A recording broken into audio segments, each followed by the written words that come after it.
Dios les bendiga en este día. Estoy agradecida con Dios porque podemos seguir aprendiendo de su palabra. Hoy tenemos el punto doctrinal número 9, que es la mayordomía financiera.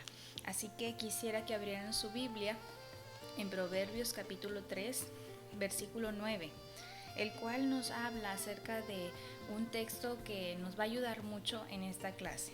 Dice la palabra de Dios: honra a Jehová con tus bienes y con las primicias de todos tus frutos.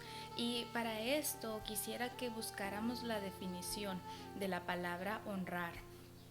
Y la palabra honrar tiene como significado el realizar un acto público de respeto, admiración y estima hacia una persona. Entonces, en este texto nos habla de que nosotros debemos de realizar actos públicos de nuestros bienes para demostrar ese respeto, esa admiración, esa estima hacia nuestro Dios.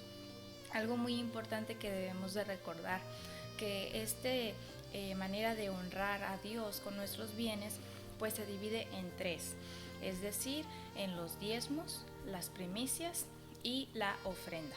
Estudiemos un poco de ellos. Iniciamos con este primer acto público hacia Dios en admiración y respeto para Él por medio de nuestros bienes, y el primero es el diezmo. Nosotros recordamos que esta palabra quiere decir el 10%. ¿Y a qué nos referimos con diezmo?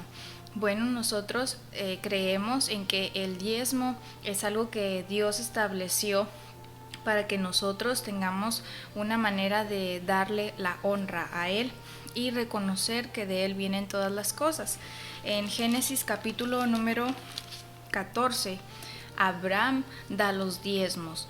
Antes de que esto fuera establecido, ¿verdad?, como en la ley, Abraham ya los había dado. Dice en Génesis 14, versículos 17 al 24, después de que había ocurrido algunos sucesos, dice: cuando volvía de la derrota de Kedorlaomer y de los reyes que con él estaban, salió el rey de Sodoma a recibirlo al valle de Sabe, que es el valle del rey. Entonces Melquisedec, rey de Salem y sacerdote del Dios Altísimo, sacó pan y vino y le bendijo diciendo: bendito sea Abraham del Dios Altísimo, creador de los cielos y de la tierra, y bendito sea el Dios Altísimo que entregó tus enemigos en tu mano. Y le dio a Abraham los diezmos de todo. Nosotros estamos quizá acostumbrados a dar el diezmo únicamente de nuestro salario, pero en realidad nosotros debemos de destinar el 10% de todo lo que recibimos. Abraham es un ejemplo para nosotros, que entregó estos diezmos, ¿verdad?, de todo lo que tenía. Y nosotros estamos en un tiempo en el que es muy atacado, ¿verdad?, el diezmo, cuando el diezmo tiene una promesa para nuestra vida. Si usted ve en Malaquías, el último libro del Antiguo Testamento, uno de los profetas que tenemos aquí en la Biblia, considerado en la clasificación de profetas menores, en Malaquías 3, versículos 10 al 12, podemos observar la promesa del diezmo. Y esta es la promesa que Dios da. Dice así: traed todos los diezmos al alfolí, y hay alimento en mi casa. Y probadme ahora en esto, dice Jehová de los ejércitos, si no os abriré las ventanas de los cielos y derramaré sobre vosotros bendición hasta que sobreabunde. O sea, no solamente es una bendición de parte de Dios, sino que es una bendición que va a abundar, ¿verdad?, en todas las cosas.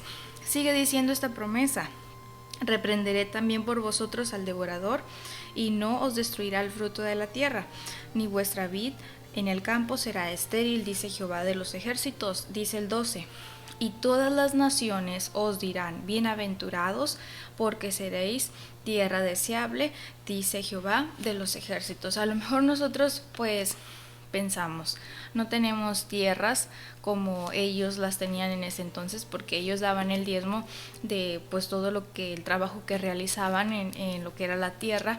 Pero nosotros a lo mejor tenemos algún negocio, tenemos algún trabajo estable y de ello o en ello Dios es glorificado, ¿verdad? Nosotros cuando cumplimos con este deber de dar el diezmo, podemos ver que la retribución de Dios, aunque es aquí en la tierra, es fiel. Y Él reprenderá por vosotros al devorador. Si nosotros lo vemos de esta manera, entonces tiene muchos beneficios el diezmar. El diezmar, hay gente que lo hace que inclusive no se congrega en ninguna iglesia y puede dar testimonio de que el dinero o las cosas les han salido bien y que a pesar de que haya crisis, ellos han tenido lo suficiente para salir adelante. Es decir, que nosotros debemos confiar en la promesa que hay del diezmo. Sin duda que ha sido muy atacado este sistema, ¿verdad? En el que pues muchas iglesias tienen, o más bien todas las iglesias tienen, y que esto lo vemos nosotros como algo que pues se le da al pastor. Y si regresamos nosotros a Génesis capítulo 14, nos podemos dar cuenta de lo siguiente. ¿A quién le dio Abraham los diezmos? Abraham le da los diezmos a Melquisedec, pero Melquisedec, ¿quién era? Según Melquisedec, se habla de él en este versículo número 18, y políticamente pues es un rey. Entonces quiere decir que tenía todas las cosas, no tenía ninguna necesidad de que le dieran, ¿verdad?, los diezmos. Y así, ¿verdad?, así los pastores dependemos de Dios. Estamos en la empresa, por así llamarlo, en donde el jefe o el que nos llamó es Dios, y Él es el que nos sustenta de todas las cosas. Algunas personas dicen, no voy a entregar mis diezmos porque la esposa del pastor se lo gasta, o le compran cosas a los hijos del pastor, o el mismo pastor trae ropa nueva cada domingo. O sea, son cosas que la gente pues comúnmente habla, y lamentablemente nos perdemos de la promesa que trae el diezmo. Sin duda que Abraham quizá pudo haber llegado a pensar eso, pero en realidad él tomó la decisión como acto público de honrar a Dios con sus bienes. No solamente como una figura política está Melquisedec, sino que también como una figura espiritual. Es decir, dice aquí que él era sacerdote del Dios Altísimo. Entonces no era cualquier persona en la que él depositaba, ¿verdad?, sus diezmos de todo lo que tenía. Los diezmos son para Dios. A lo mejor alguien ha pensado en ponerlos en un sobre, amarrarlos a un globo y mandarlos al cielo, pero la manera de entregarlos es aquí en la tierra, a un representante de Dios aquí en la tierra, y esto pues es los siervos, ¿verdad?, de Dios.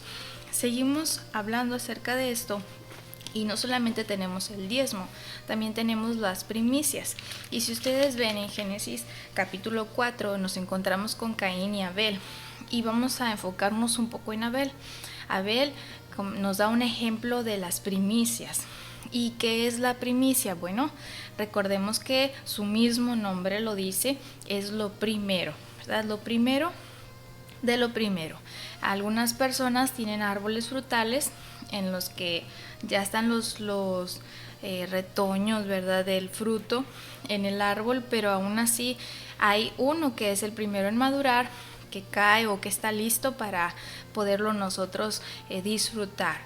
Esto es la primicia.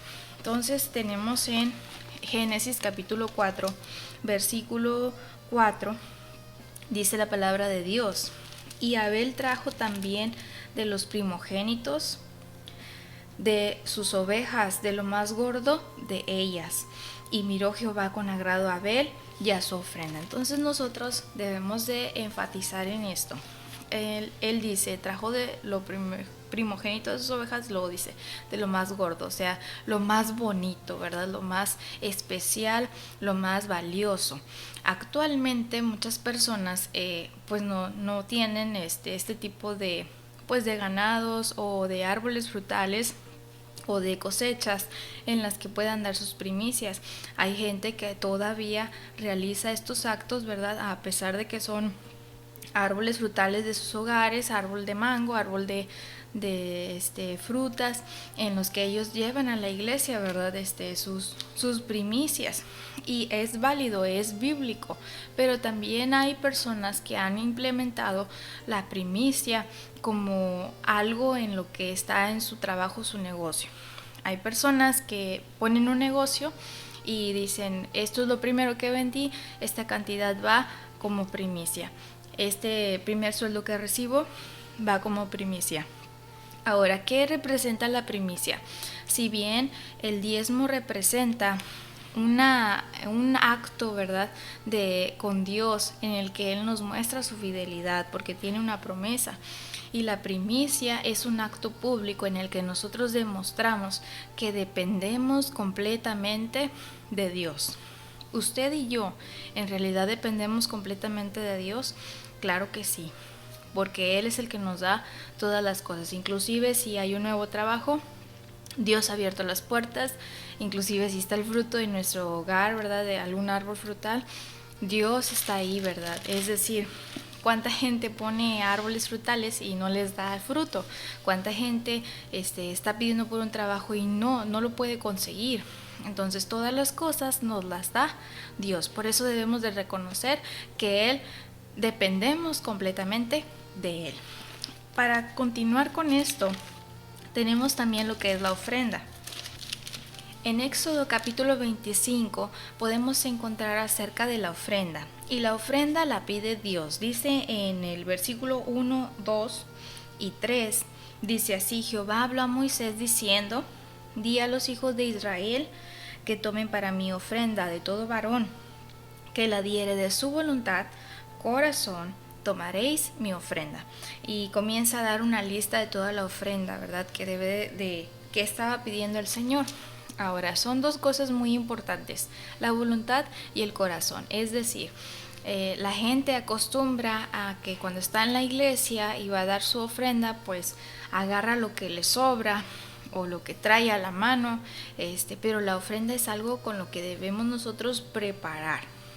La ofrenda se debe preparar porque es un acto de voluntad y es un acto que involucra nuestro corazón. Es decir, nuestra voluntad quizá puede ser dar mucho de ofrenda, pero en nuestro corazón puede haber a lo mejor una mala intención para darlo, es decir, que todos me vean que yo doy más, o el decir, Señor, yo estoy dando, pues dame más. Entonces el corazón mantiene, ¿verdad?, una relación en la que podemos nosotros decir, ¿tiene una buena intención la ofrenda o no?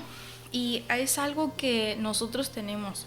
Lo que les pide Dios a ellos son azul, púrpura, carmesí, lino fino, pelo de cabras, todo eso ellos lo tenían. Entonces, ¿cuántas cosas tenemos nosotros que podemos dar, que podemos ofrendar? ¿Para qué es la ofrenda? ¿Verdad? Porque después surgen preguntas como, o comentarios como, ahí piden mucho dinero, ahí es puro dinero, otra vez van a pedir otra cosa, no están suficiente con aquello, con el otro. ¿Para qué es la ofrenda? Dice en el versículo número 8 de Éxodo 25, dice así: y harán un santuario para mí y habitaré en medio de ellos. Esto es el propósito de la ofrenda en este pasaje. Es decir, todo lo que se juntaba iba a ser destinado para una construcción de un hogar, ¿verdad?, de un tabernáculo en el cual Dios iba a habitar en medio de ellos. Así actualmente todas las iglesias que piden ofrenda o que recogen ofrenda en cada uno de sus servicios, tenemos que saber para qué es. Incluso ahora tenemos sistemas en los que tenemos a lo mejor un tesorero, un secretario, en el que podemos, ¿verdad?, llevar una regulación de las entradas del dinero y las salidas y para qué se está juntando. Hay que pagar recibo de luz, recibo de agua, hay que pagar cualquier cosa que nos dé incluso hasta comodidad dentro de la iglesia, garrafones de agua, sillas, todo lo que se puede utilizar ahí. Entonces de ahí mismo sale. En otras ocasiones también mantenemos la ofrenda como algo que nosotros podemos juntar, es decir, comida, ropa, y que se la damos a alguien que lo está necesitando. Entonces nosotros debemos de preparar nuestra ofrenda, ¿verdad?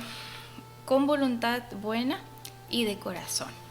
Para concluir, quisiera que leyéramos 1 de Timoteo capítulo 6, versículo 10. Dice la palabra de Dios: porque raíz de todos los males es el amor al dinero, el cual, codiciando algunos, se extraviaron de la fe y fueron traspasados de muchos dolores. Algo muy importante que nosotros debemos de tener cuidado es el amor al dinero. Últimamente, muchos siervos de Dios han desviado su fe al amor al dinero y podemos ser testigos de ello. Y qué triste realidad, qué triste situación en la que se encuentran, porque nosotros dependemos de Dios. Todas las personas dependemos de Dios, pero también Dios no se queda con nada. Dios siempre ha bendecido, ha prosperado de una manera como Él lo sabe hacer, y que Él no nos deja en ningún momento. Así que tenga cuidado con amar al dinero.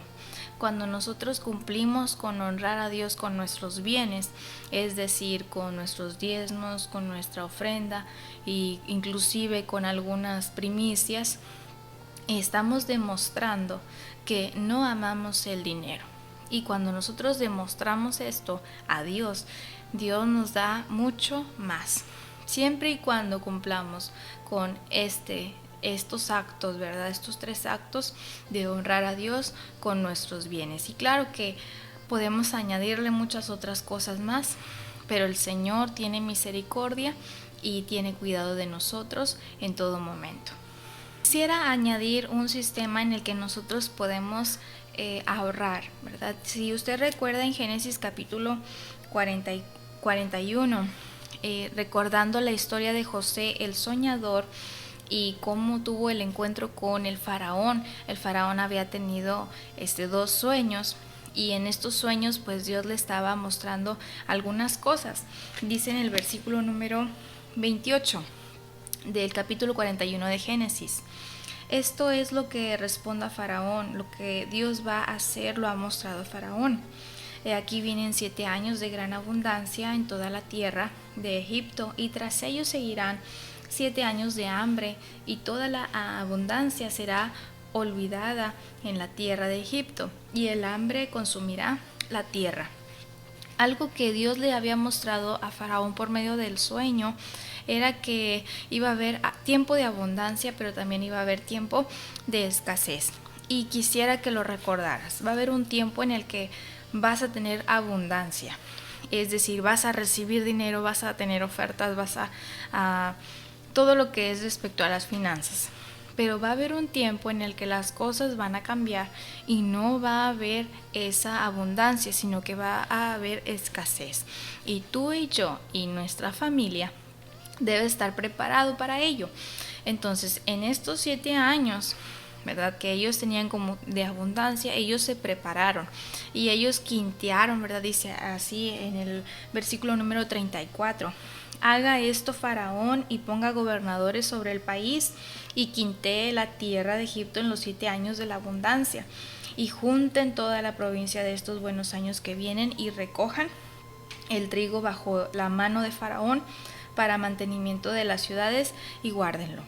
Y esté aquella provisión en depósito para el país, para los 7 años de hambre que habrá en la tierra de Egipto, y el país no perecerá de hambre. Entonces nosotros podemos utilizar este método para tener nosotros un ahorro, en el cual que bíblicamente nos ayuda a nosotros a no perecer, ¿verdad?, a no tener escasez.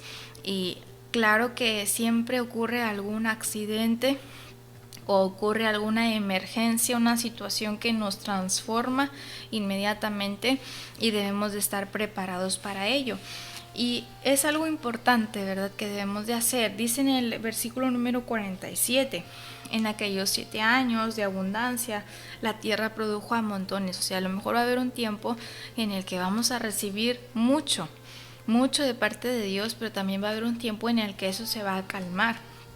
Y lamentablemente cuando comenzamos a recibir dinero, hay un conferencista muy conocido, Yokoi Kenji. Él dice que el latino, cuando sabe que va a recibir una cantidad de dinero grande, la gasta, todavía ni la recibe y él ya la gastó. Ya no le queda nada de dinero y aún ni siquiera lo recibe. Y ya cuando lo recibe, pues tiene que dar los pagos de todo lo que ya gastó. No, no debe ser así. Nosotros debemos de prestar atención en esto, y que cuando haya un ingreso fuerte en nuestra vida cotidiana, ¿verdad? Por parte del negocio o de la familia, tener, ¿verdad?, esta sabiduría, como José lo mencionaba aquí y lo manejó para todas las personas de Egipto. El quintear la tierra, es decir, la quinta parte, dejarla guardada y así a su tiempo, ¿verdad?, pues usarla en el momento de emergencia o de toda escasez. Es algo que nosotros debemos de recordar y considerar, para que no solamente tengamos el tiempo de abundancia como algo a beneficio de nosotros y gastar por todos lados, no, sino tener también la conciencia de que va a haber un tiempo en el que no va a haber tanto dinero y poderlo guardar, sobre todo en estos tiempos de crisis que estamos viviendo, que las cosas están cambiando, algunas cosas están subiendo mucho de precio. Debemos de tomar en cuenta que hay que tener un colchoncito, ¿verdad?, para que podamos nosotros en un momento dado que haya mucha escasez en nuestra casa, poderlo utilizar. Espero que esto sea de gran ayuda para todos ustedes. Dios les bendiga en gran manera.